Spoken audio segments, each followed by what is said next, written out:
Oh, hello there. You caught me putting up a birdhouse. You know, birdhouses are a lot like people. They look okay, but inside they're just empty. This week's show is inspired by suggestions like the tube system going back to steam, avocado, face mask, and the lampshade murders. So thanks to Gabby and Susie and others for those suggestions. Join us on Sundays and you can write the headlines with us. Enjoy the show.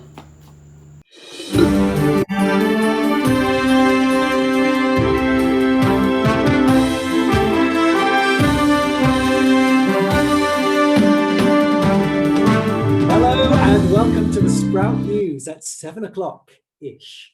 And in today's top story, the London Underground has gone back to steam. Yes, it turns out that they've decided to do away with the electrics, go back to the old coal-fired locomotives, and they're going underground as we speak.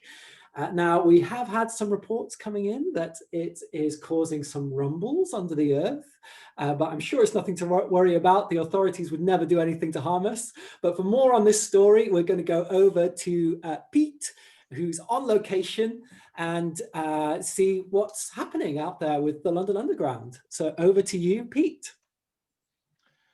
Yes, hi James. I'm here at Piccadilly Circus, which, as you know, one of the busiest stations on the London Underground circuit, and it's here that well, as you see, the train behind me is one of the older electric ones, or so it seems, because at the front, which is down that way, there is an engine, which is a steam engine. This is in many ways it's seen as going backwards because this is how it started. It started with steam engines, but there have been many reasons for this, and authorities have confirmed to me that this is something they've been planning for a while.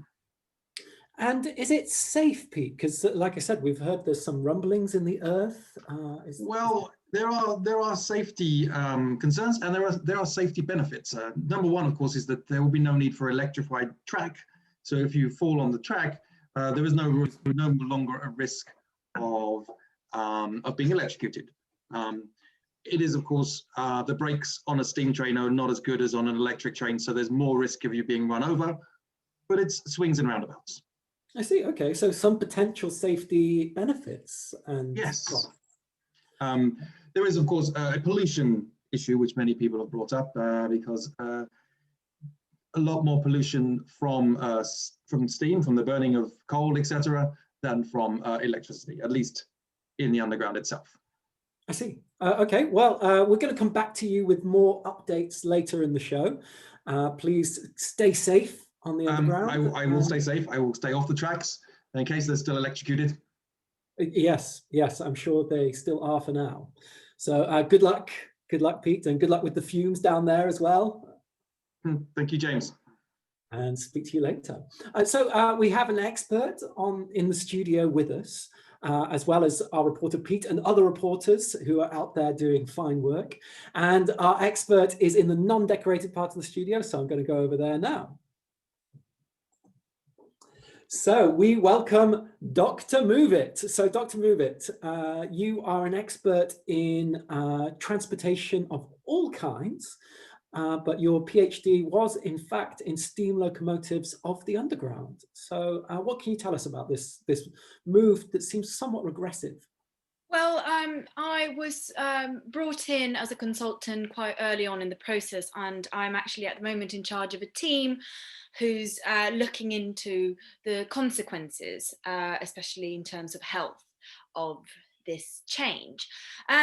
We've been surprised at seeing that the effects of the fumes aren't what we were expecting them to be. The first thing that we've noticed is we're starting to see some mutations in the DNA of underground musicians, which is resulting in, well, the first symptoms of this mutations are overgrowth in toenails. So the London Underground police, they're starting to put on some new rules on toenail clippings on the underground, because, you know, it's starting to be quite a problem. And obviously it affects cleanliness as much as anything else. My correspondent Gabby is saying that it is literally getting out of control. So toenail clippings is a big issue at the moment. We're also starting to advise people going into the underground to bring their very own vacuum cleaners. Obviously battery charged ones are more useful, to vacuum the air around them as they wait, so that they don't risk suffocating while waiting for their train. But apart from that, it's all going pretty well, and we have been saving a lot of money in this change. I see. Okay, well, it does all come down to the bottom line at the end of the day, so it's good to know that we're saving money. And I'm a bit alarmed about the mutant toenails. Yes, but at the end of the day, it's only musicians, and as we know, they're not great contributors to the economy, or they're artists after all, unskilled members of society. Of course, if they retrained, then they wouldn't need the long toenails. Exactly, they could go back to their toes being normal, having normal sized nails.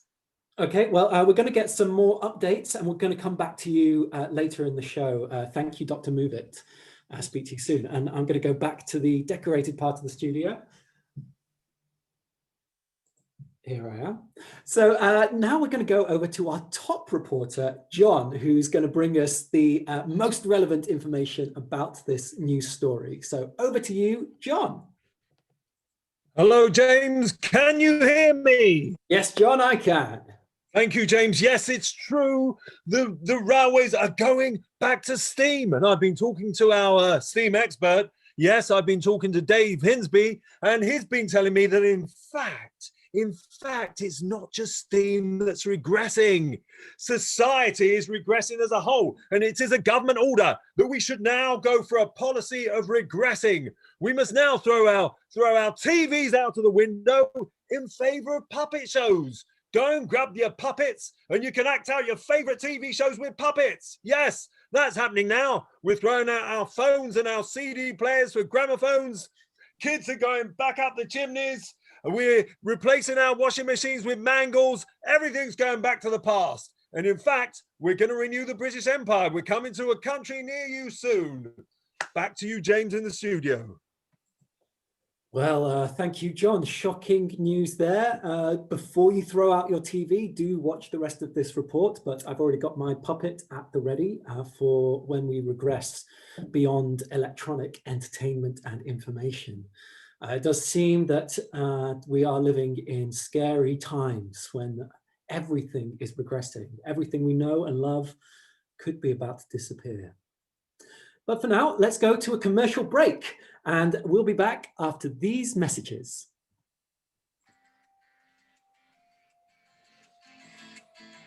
This is Vicky. Vicky's got a problem. She's stuck outside. Well, now there's a solution. She's got a face mask.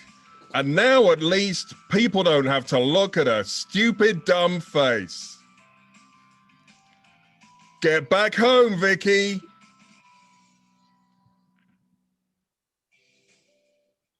Yes, of course, if you don't want people to look at your stupid, dumb face, then do go out and buy a face mask. It helps us, it helps you.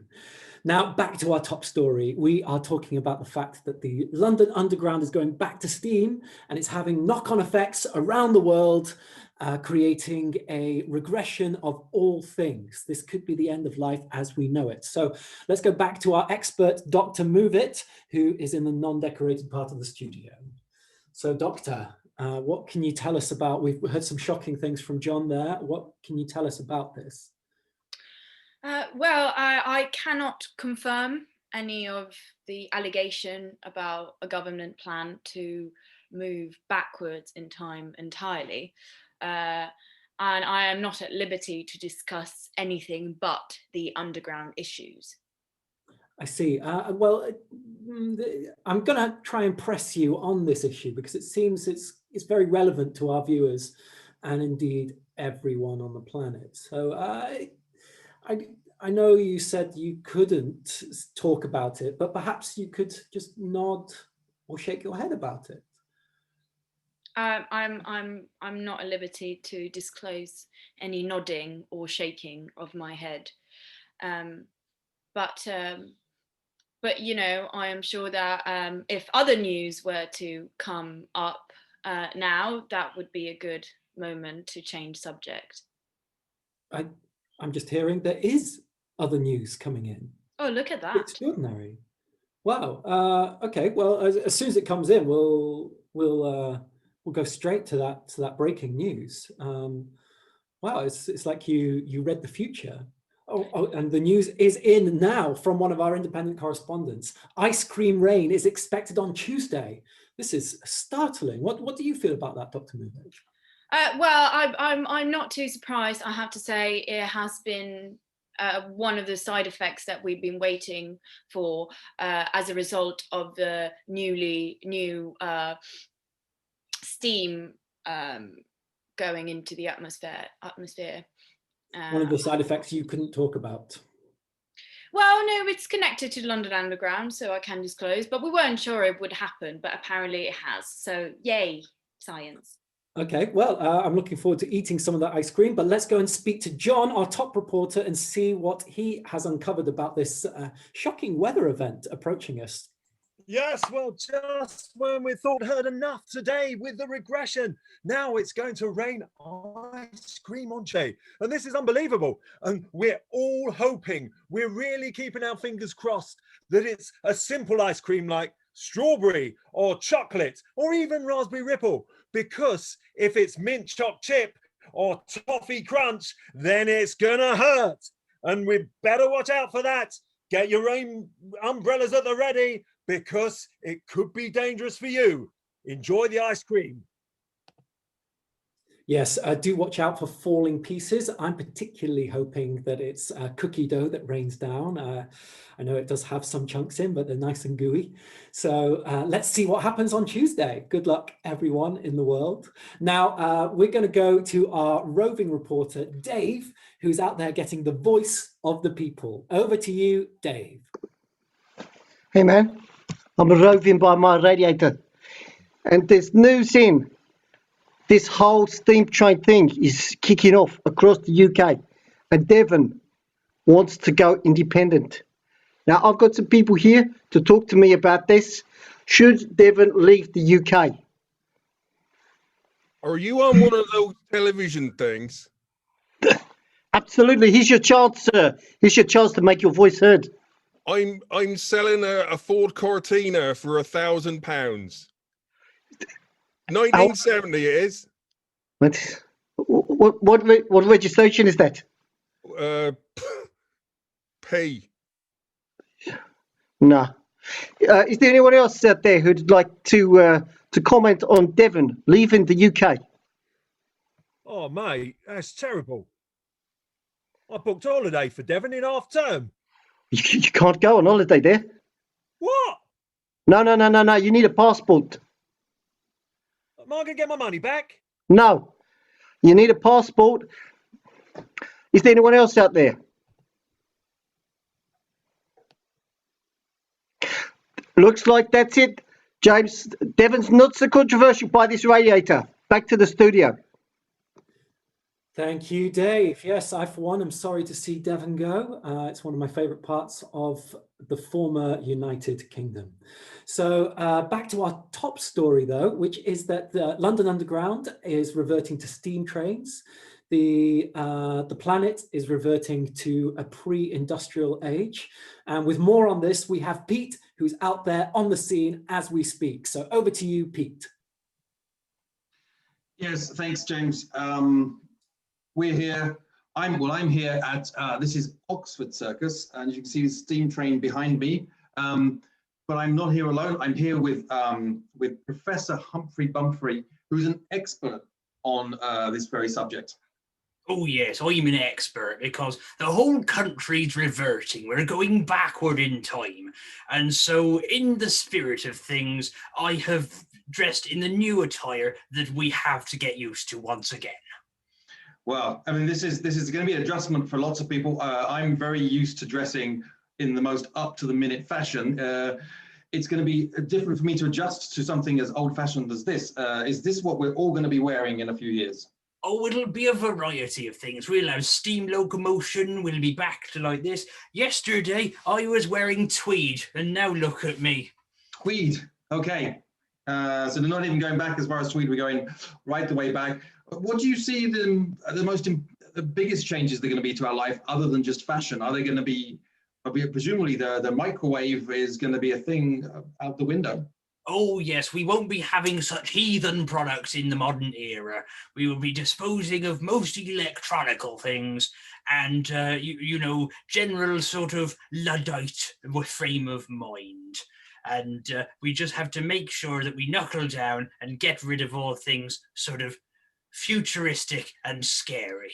Yes, well, this is one of the few changes that's going to affect young people more than older people, given that everything they do is geared through their phones or other electronic devices. Would you have any advice for the younger people who might be scared of these changes? Oh, don't worry. One good spell in the army or a good flogging, that'll soon set them right.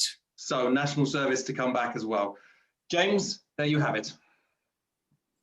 Thank you, Pete and Professor Humphrey. Well, yes, there I have it. There you have it. It is. It's going to be an interesting time. I, for one, am going to miss YouTube. But let's see what else is going to befall. Later in the show, we'll go back to Pete and see if he's uncovered anything new.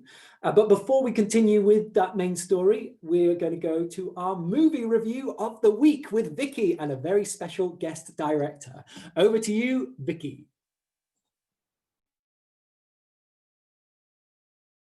Yes, hello James, thank you and welcome to this week's film review. We are welcoming today Felb the director. Hello Felb, we're so happy to have you with us. How are you today? Hello, I will say it is so nice of you to invite me to your studio. Thank you very much. It's really our pleasure to see you. You're here to talk about your new film called The Lampshade Murders, coming out soon. So, how did this project come about? Well, this project is very close to my heart. Taken me many years. I accumulated many lampshades. As you know, one of the opening scenes is almost a lampshade orgy. Took me many years to get that many lampshades. And did you make the choice to have it happen in space before or after you came up with the lampshade narrative? Well, as you know, when many of us think of lampshades, we think of space. We think of space in our house. We think of space in our garden. We think of Space 1999, the 1970s UK program, which is one of my favorites. I think we all feel that when we see a lampshade, and that's why I put it in space. Yeah, and you know, in that movie, there's this particular scene that was hilarious to me, and I just couldn't stop laughing. The one with the cat reading a book about cats. You know which one I'm talking about. It makes me laugh now when you just say it. Say it again. The cat reading a book about cats. It just makes me laugh. It's a very funny scene. It is. And did you come up with it? A cat in space? What idiot would not find that funny? What idiot would not find that funny? And did you witness such a scene in your personal life, or did you just make it up? I hate cats. I despise cats. So to me, if all cats were sent to space, it would be fantastic, because I hate them. Well, it was a bit tragic for that cat in the movie, but I don't want to spoil anything for our viewers. I just want to talk about this scene that I think is the central element of the movie, and really your political message, if I may. Yeah. Your did you intend it to be so powerful and so engaged in the current events? Well, let me tell you this. When I went to the first screening, people were literally being sick in the cinema, and a lot of people walked out, and because the scene is so disgusting. The cat is literally eating another cat, and the scene lasts for 10 minutes. Now, a lot of people ask me, you know, obviously that was not a real cat eating a cat. It was a real cat eating another cat. Well, that's a bit of a shock, I have to say. And we had to do the scene hundreds of times. So obviously we had to use, so it's hundreds of cats eating hundreds. I mean, just so many cats died. Wow, I have to say now I understand the problems that you had with the animal cruelty associations about this movie. I didn't think it was founded rumors. Well, the message is clear. The message is it's a movie about kindness, about empathy and peace. So if I have to kill 1,000 cats to get that across, then so, you know, that was my way of, that's my point of view. So it was really intended to be a horror movie then, rather than a comedy. Well, it's a love story. It is, and so it is. And I think that's a great note to end this interview on. And remember, everybody, go see this movie because it's funny, but it will make you sick. It will make you laugh, it will make you cry, and it will make you sick. And if you hate cats, then you know, that's added bonus. Great, thank you so much, Fel, for being with us today. And I wish that this movie will work as great as I think it will work. I didn't understand that at all. Neither did I. So yes, do go out to see the Lampshade Murders before the cinemas regress into rooms. And we'll have to just listen to stories being told by real life people. So let's go back to the main story, which is that there are steam engines replacing electric trains on the London Underground. And with more on this, we are going back to Pete. So Pete, can you come in, please? Yes, James. I'm here actually live in Marlborough Road, which is a tube station that hasn't been opened for about 100 years. And I've come down here because one of the benefits of the new steam train things is it coming into effect is that all of the previously unused stations will become reopened. Not necessarily having trains, but you can come down there and walk to them, because walk through them, look at the faded posters, because we will need more entertaining. In fact, one of the members of staff who I passed on the way down joked to me and said, this down here will be the new YouTube.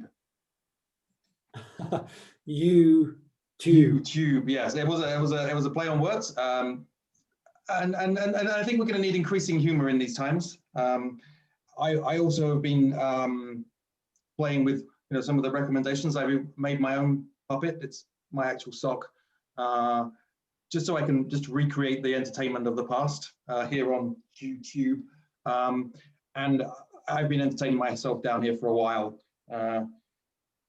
The only thing I would say is when I took this sock off, my toenails are in a terrible state. I see. Some sort of fungal thing going, mutating, but I'm sure it'll be fine. It means I have some musical blood in me, I think. Yes, yes, I'm sure that's what it means. I'm going to be looking for another tube station to stay in. I'm not sure I'm going to be visiting Marlborough Road anytime soon. Well, I'm going to be coming back to the office now, and it's just a 6-mile walk along this tunnel, and I'll be back with you within the hour. Okay, great. I'll see if we can lock up before then. Good, great report, Pete. Thank you. And I hope the regression doesn't.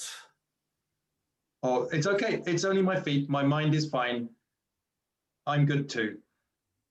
Great. And that's for me, for Pete, and me, the sock. Bye. See you soon. Bye.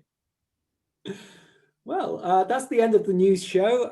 It may be our last news show, as there is a worldwide regression of technology and perhaps mentality. So to close off this show, we're going to go to Alistair for the thought for the day. Hello there. I was in the grocery store today looking at the produce, and in my hand I found an avocado. And I thought, aren't people like avocados? They're quite thick-skinned on the outside, but inside they're just a massive nut. Bye-bye. Yes, thank you, Alistair. It's good, comforting words as always, just to think of us all as massive nuts. So that's the end of the news show. We didn't have time to talk about dishwasher safe paper plates. We didn't have time to talk about the nudist cyclist. We didn't have time to talk about Strictly Come Dancing being held underwater. But there will be more news next week, so do tune in, and thank you to our independent correspondents for all the news headlines. I'm going to regress out of the studio.